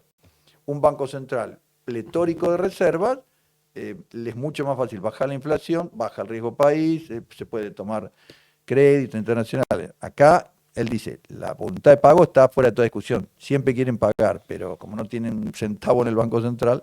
Permíteme agregarte el dato reciente del riesgo país. Está en 829 puntos. Yo lo comparo con la fiebre, ¿no? 39, 40, 41, si está en 42 ya está al borde de las convulsiones. Está bien, en Venezuela tiene, no sé, 1800, pero es muy alto. Ujú. muy alto y genera desconfianza externa y interna. Entonces no es que todo depende de esa variable externa. No hará falta un dólar de 2.000 pesos, porque es un dólar de crisis, pero evidentemente a 1.300 hay más demanda que oferta. Está muy bien lo que él dice. ¿Por qué se esfuerzan en poner un dólar que no es el de equilibrio? Cuando usted pone un dólar que la gente dice, upa, no sé si comprar este precio, bueno, ese es el precio real. Como subiría la inflación, como dice Felipe, lo quieren mantener bajo hasta las eh, elecciones, pero ¿cuánto cuesta mantenerlo bajo? ¿Cuánto cuesta? Lo vamos a analizar en detalle. ¿De dónde sale el tipo de cambio a 1.300? Está bien porque hay equilibrio fiscal. Ese va a ser un desafío postelectoral. Considera que, a diferencia de María Castiglioni, que nos dijo que no ve, se va a mover, él dice que sí. Haber pasado de un déficit de 3% a un superávit de 1,5 es muy meritorio, por supuesto. Haber recortado los gastos está muy bien. Y hay dos puntos. Los intereses que no aparecen en las cuentas públicas, creo que a esta altura el gobierno se haría un favor a sí mismo y a todos los argentinos si eso lo transparenta, porque está opaco eso y genera desconfianza. Lo que dijimos con Giacomini y lo que a partir de ahí puso Barriazo y pusieron todos. Esos bonos que acumulan interés y no lo pagan, ¿cuánto suman? Creo que son 6 billones de pesos. Bueno, pongámoslo, porque si no, es como falsear un poco la realidad. Pero también está empezando a haber límites que se ven en las discusiones de gasto, jubilaciones, del Garrahan. La motosierra ya no funciona. Tenés que empezar a usar un bisturí, lo que veníamos diciendo. ¿Y tiene sentido político dar pelea del Garrahan? Porque en realidad no existe la micro dentro del hospital. Si hay ñoquis, resolvelo. No le bajes a todos. Esto debatíamos con Felipe. Cualquier entidad pública seguramente tiene algún designado por la Cámpora, algún designado por Macri, algún primo, algún hermano. Siempre se puede hacer algo en pos de bajar los gastos. Pero eso es lo que uno tiene que sacar. No decir, Estado malo, INTA, vialidad, curro. No. Que hubiera un arreglo de Cristina con los grandes constructores cartelizados para ganar, que hubiera retorno, sin duda. Pero que arreglar las rutas es malo, que vialidad intrínsecamente es perverso. El INTA, el INTI, el Garrahan. ¿Cuántos ñoquis o gastos superfluos puede haber en el Garrahan? Dígame, ¿cuánto puede haber? Sí, 5%, 3%, es un lugar de excelencia donde todo el mundo trabaja. Para mí, repito, cuando se metió ahí, la sonó. Marco Buscaglia, lo hemos tenido, hemos charlado con él, tipo muy interesante, un economista muy estudioso, que, dice Pitelli, ya no está tan entusiasmado con él. Cuando habló con nosotros, bueno, puso énfasis solamente en las reservas. Y ahora me parece que tiene otras preocupaciones, además. Para intentar reducir la volatilidad de tasas al tiempo que sigue vendiendo dólares futuros para incentivar los carry trades, vender dólares para invertirlos en pesos. Pero la volatilidad y el nivel de tasa de interés continúan muy elevados. Horrible que se fomente eso. El resultado de la volatilidad y el aumento de las tasas es brutal. Con este nivel no hay negocio que aguante por mucho tiempo. Lo que venimos diciendo, ¿no? Es decir, parte de lo que está pasando es el resultado de usar la tasa de interés para perseguir una meta cambiaria. Famosa bicicleta o el famoso plan primavera, para dejar el dólar quieto, ponemos la tasa por las nubes, pero después tiene una consecuencia en la economía real tremenda, ¿no? Respaldada por gobiernos sólidos como el alemán, nuestros pecados del pasado convirtieron el peso, en palabras del presidente, ni excremento del que los inversores huyen cada vez que pueden. Bueno, él empieza la nota diciendo, cuando la crisis de las hipotecas subprime había complicado Europa, 2008, 2009, 2010, Mario Draghi, el presidente del Banco Central Europeo, dijo, voy a hacer lo que tenga que hacer para mantener la situación estable. Lo que llamaban PIGS, se acuerda Portugal, España, Italia, Grecia, que estaban en problemas, tenían que vender bonos muy altos, le pedían 6,5%, 7%, hackeaba sus economías, él dijo, paremos acá, véndamelo a mí a tasa baja, yo como Banco Central Europeo lo compro, emito los euros que haya que emitir, le saneó las finanzas a todos y estabilizó, por eso quedó como histórico, dice él, porque la verdad, whatever it takes, dijo, Draghi, soy un prócer en Europa, porque dijo, no, calmémonos, lo que yo tenga que hacer lo hago, calmó la situación, y Grecia emite bonos a 1,5%. Grecia, que estuvo 3 años al borde del estallido, totalmente saneado. Él dice, el problema Caputo dice, no, voy a hacer lo que haya que hacer, tasa, ¿cómo se llama? Bono, claro, pero tiene una gomera, dice. El otro tenía el euro, o sea, una moneda muy poderosa y el Banco Central Europeo. Este no tiene nada. Eso es lo que está diciendo, ¿no? No todo Recuerdo que Cavallo destacaba mucho lo de Grecia. Destacaba que Grecia, a pesar de la crisis que tuvo, no se fue de la Comunidad Europea. Claro. Y que eso lo mantuvo a salvo. Pero claro, ellos querían emitir el dracma de nuevo. Si usted emite el dracma, es como que emitía el de Dualde, ¿se acuerdan? Usted emite una moneda falsa y se la da a los proveedores, a los empleados públicos, y después ¿para qué le sirve? Si usted introduce ese elemento, chao, chao. Estuvieron a punto tentados de volver al dracma. Había un ministro de izquierda, que yo, se mantuvo dentro de Europa, el Banco Central Europeo le colaboró y hoy día no pasa nada. Quedó totalmente estabilizado. Pero tiene un arma muy poderosa, dice él. No todo es heredado, digamos todo. Parte del problema fue autogenerado por el propio gobierno, que se rehusó a comprar reservas en las cantidades acordadas con el FMI.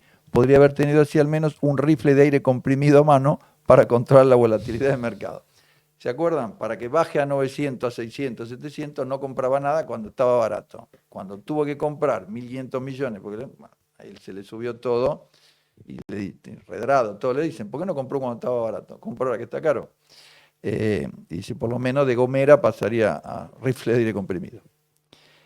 Así, las tasas de adelantos transitorios llegaron al 93,3% anual, aunque cayeron al 74,3% el jueves pasado.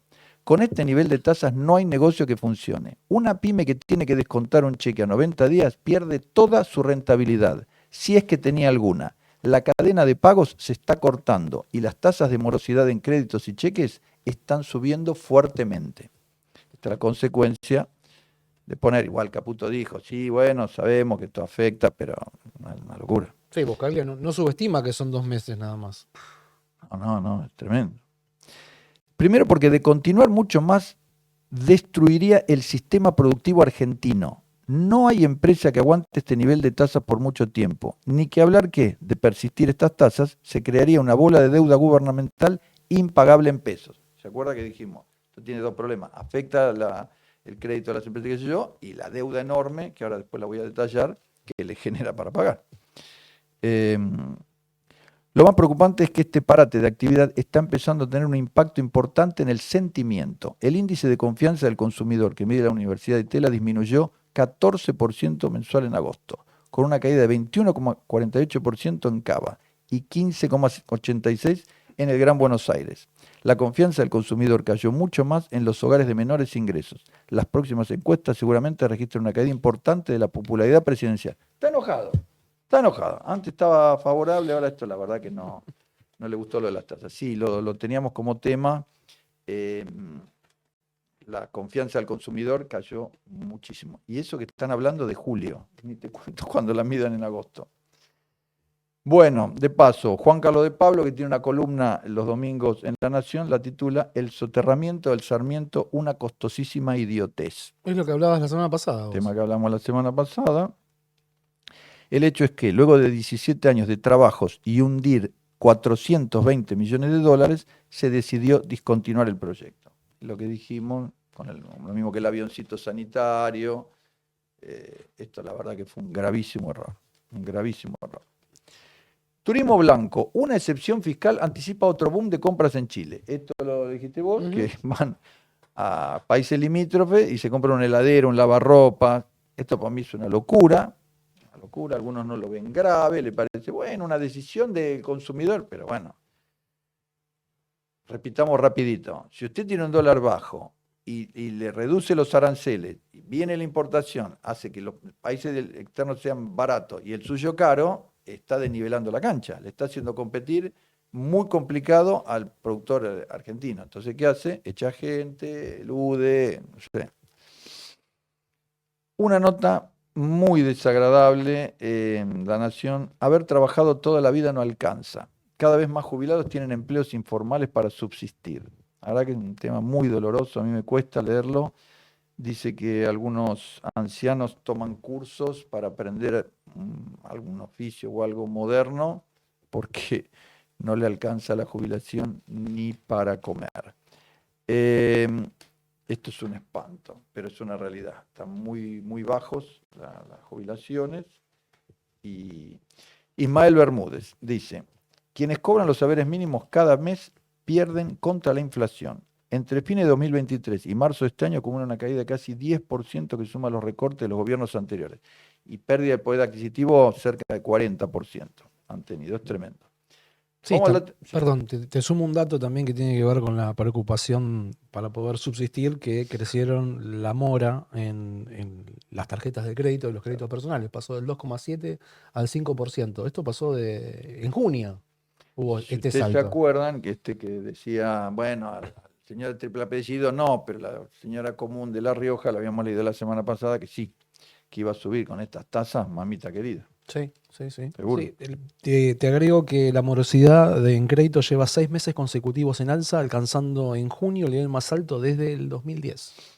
Sí, sí, lo que dice Buscaglia y la cadena de pagos, que se empieza a tensar, a tensar, a tensar. Bueno, dato interesante de nuestro colega que es economista, Ismael Bermúdez, dice, sobre 21 millones de puestos de trabajo aportan 12,5. Hay 8,5 millones sin aportes.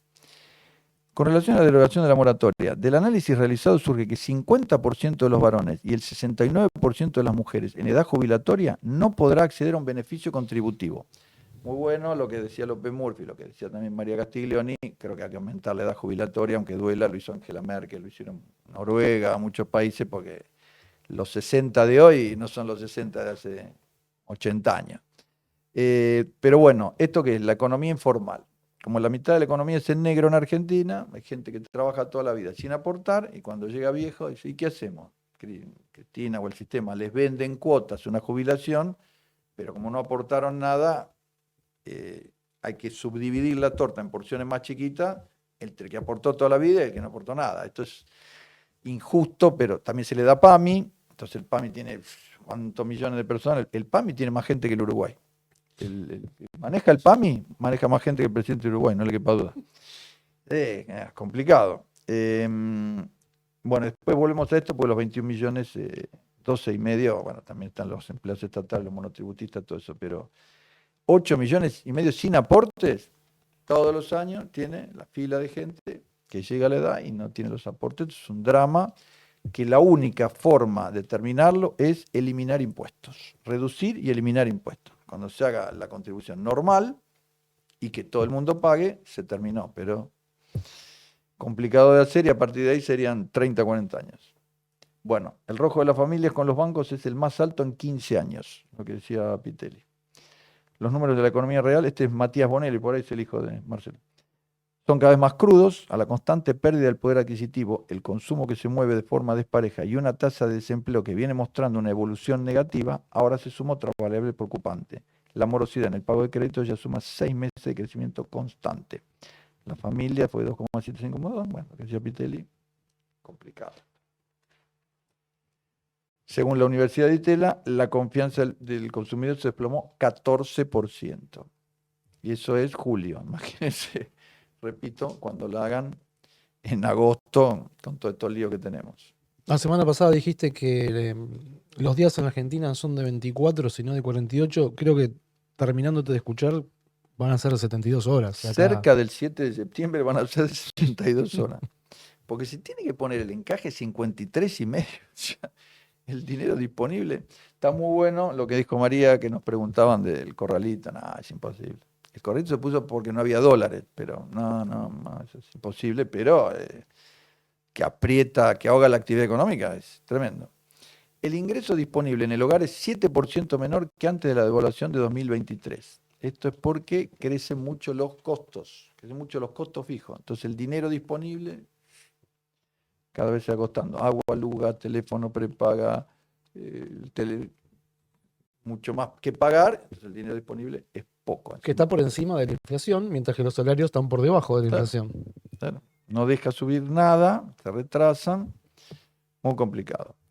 Profundizan el recorte en el INTA y otros organismos. Le digo, amigos Sturzenegger, esto para mí es un grave error.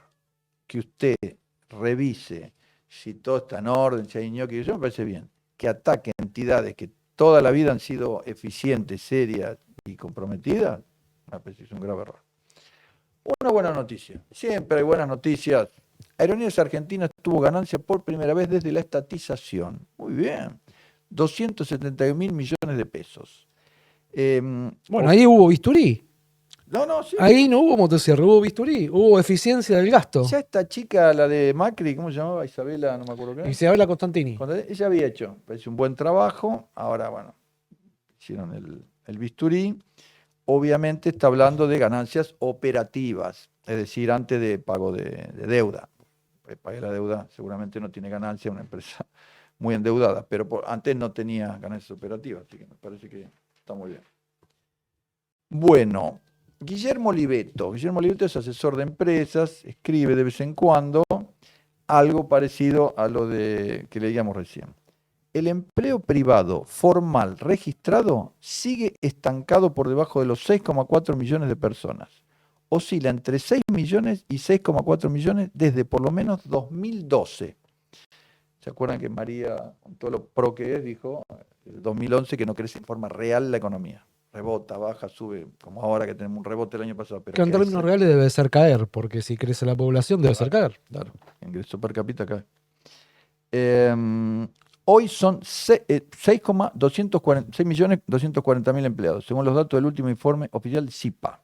Entre enero de 2023 y mayo de este año se perdieron 125.000 puestos de trabajo en blanco, casi la mitad en el sector de la construcción. Sí, ahí la motosierra fue feroz. Sobre todo en obra pública, ¿no? Tremenda. Tremendo. Cero, pasó el total a cero. Esto no se patea con la de Bermúdez porque se cuenta propista, el empleo privado no registrado, el empleo público, que son 3 millones y pico, pero privado formal registrado, 6.240.000, pobrísimo. Tras 12 millones y pico que trabajamos, es pobrísimo. Bueno, la semana pasada dijimos, en vez de tirar dinero tontamente en el posible soterramiento del Sarmiento, porque no se hacían obras de riego en la provincia de Buenos Aires. Ya dicen que son más de 700.000, dicen que son 1 millón de hectáreas que están anegadas, y le mandaron una carta formal a Milei, que por favor los ayude, que haga algo, porque ya, bueno, se ven las imágenes, la vaca con el agua casi hasta la panza, está, con todo lo que llovió ahora, está muy, muy inundada. Esa es tierra donde se cultiva el 15% de la soja y el maíz. Está totalmente anegada. La verdad, Mauricio, cómo nos equivocamos ahí, ¿eh? Qué manera de tirar dinero. Bueno, las dificultades con los aviones ya afectaron más de 200.000 personas, ¿no? 200.000 pasajeros. Son los operadores. ¿Quién es la sindicalista? Barrita, la hija del ex abuelo Barrita de Boca. Sí, ahí me puso uno, ¿qué? ¿Los males de los padres los heredan los hijos? No, pero yo creo que el padre estuvo preso, violento, conflictivo, apretador de jugadores, dirigente, qué sé yo, y la hija es parecida. Porque dígame, ¿saben cuánto quiere de aumento? 45%. Si no, Milei no acepta 3, no permite ni 3%. No. Dice, no, la inflación No, o menos. no homologa paritarias. No homologa paritaria del 3, va a dar 45 a esta mujer. Yo repito lo que pienso de esta gente, hay que sacarla. Esta gente es la lacra de la Argentina. Es horrible que la hija de un barra brava afecte todo el tráfico interno de la Argentina, y va a seguir. Siguen las medidas porque la señora 45 quiere, señora. ¿Quién le va a dar 45% de aumento? Por Dios, un delirio esto. Bueno, encuestas en la provincia de Buenos Aires. Acá el amigo tiene unas disidencias, pero vamos a charlarlo. 3 encuestas muestran paridad en provincia. Dudas por el impacto de los audios. Tenemos 3 distintas. Pulso Research, 31.58 Fuerza Patria, 30.68 La Libertad Avanza. Ha ganado el peronismo. Consultora Proyección, 38 Fuerza Patria, 37 La Libertad Avanza. Ganado el peronismo. Consultora CB, 41,3 Fuerza Patria, 39 La Libertad Avanza. Esto hace 2 meses no era así. Claramente arrasaba el gobierno. Ahora está en duda. A mí me parece, la verdad, con lo poco que lo aprecio, que Kicillof está pensando mejor y opinando mejor.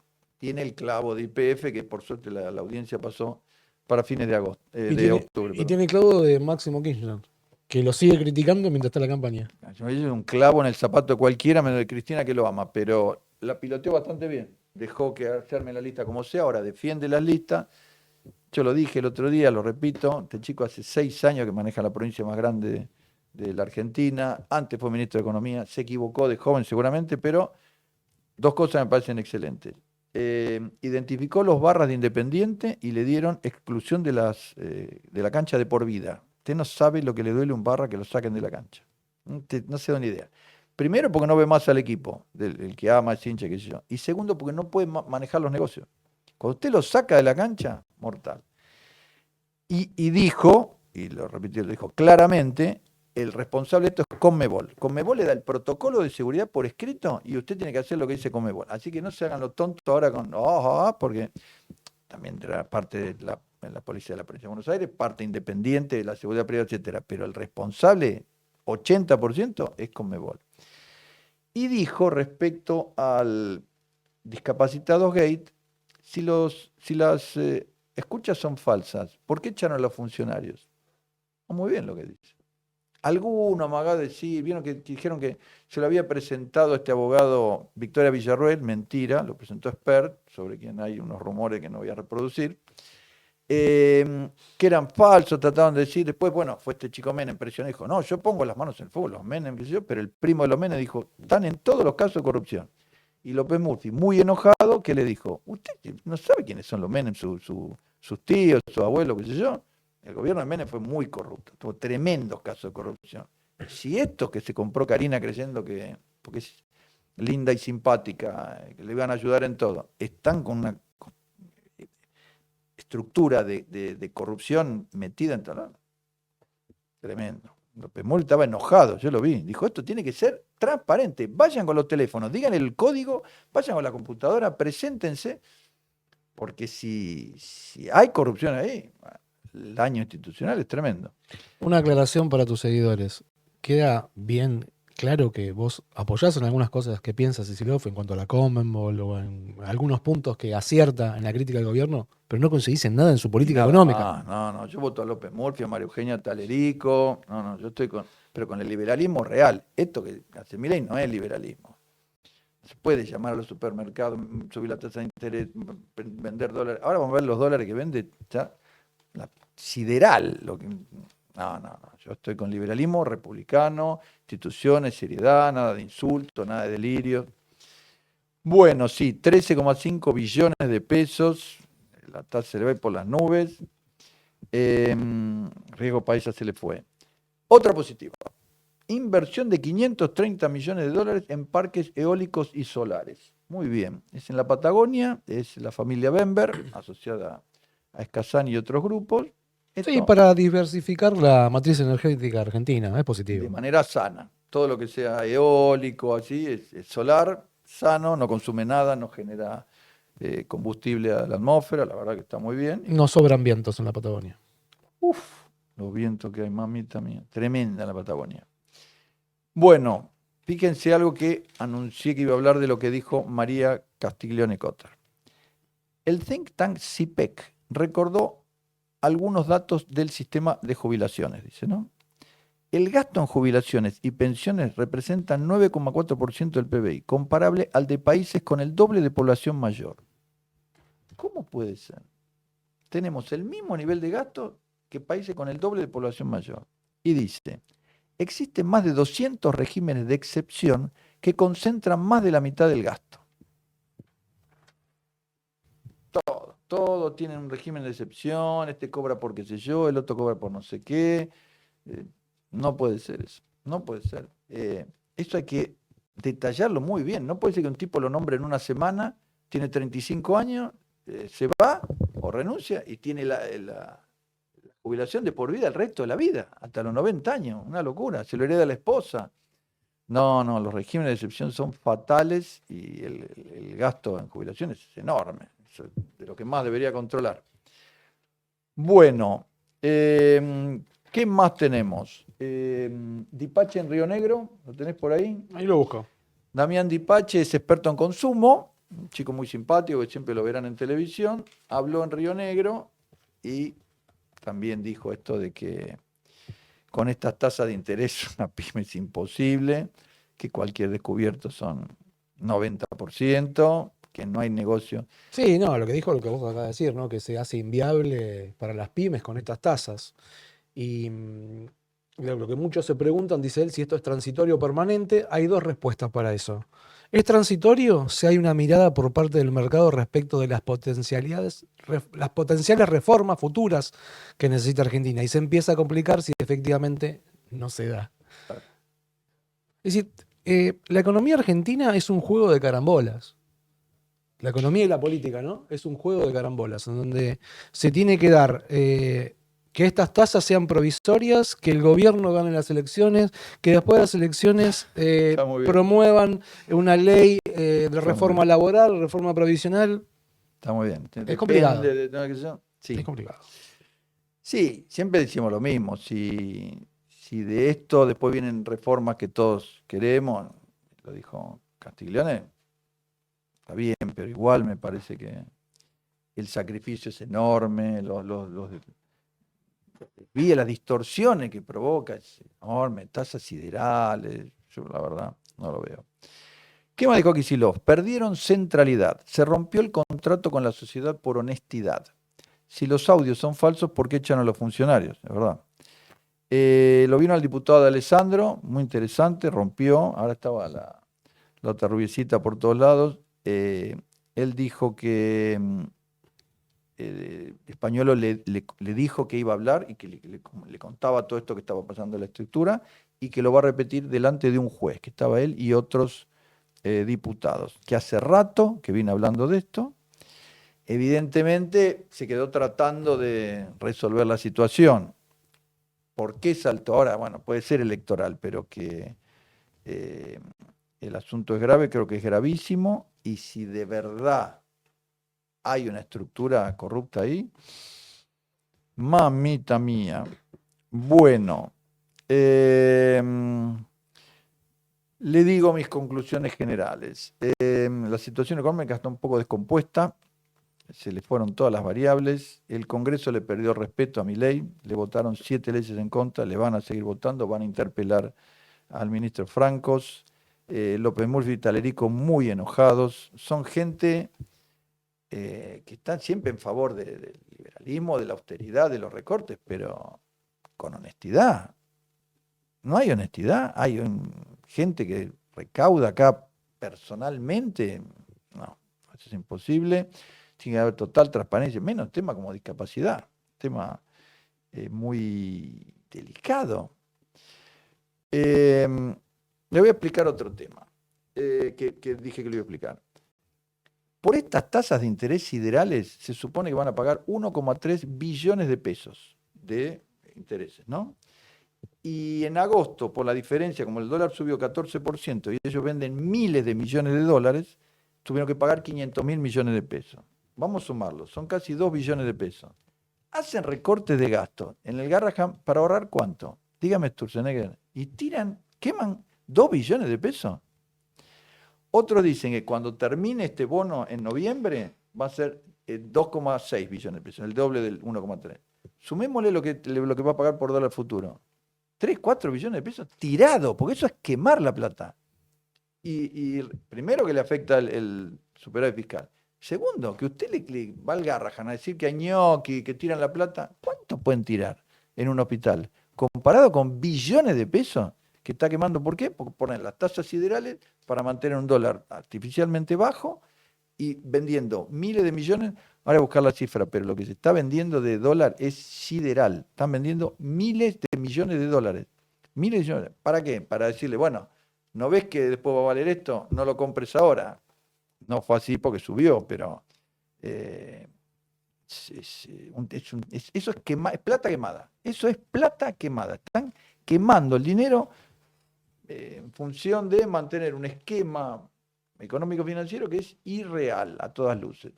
Si es en pos de algo muy bueno, como dice Castiglione está bien, pero hoy es un quemadero de recursos sin ningún sentido.